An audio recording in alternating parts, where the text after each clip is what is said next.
It's times like these when you need a break, an escape from the bad news of the present.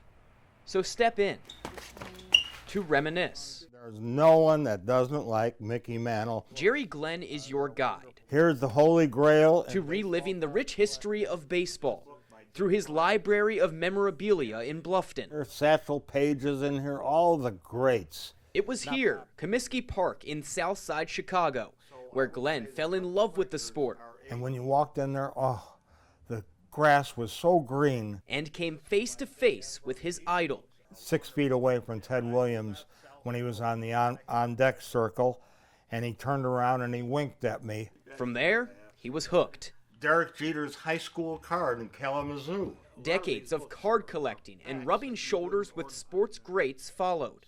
It reminds me of my youth.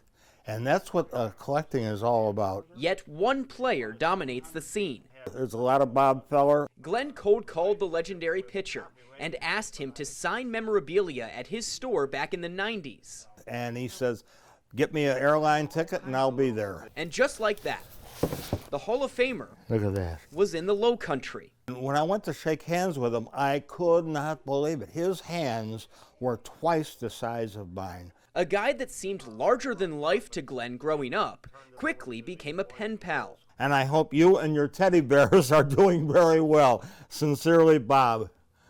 Yeah, isn't that nice? That's awesome. We treasure that. And you can guess it's not for sale. But it sure makes for a good story.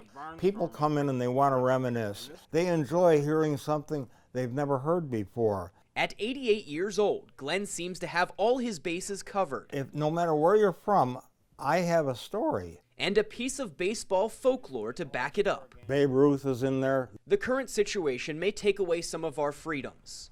But for collectors like Glenn, he'll always have this room of memories.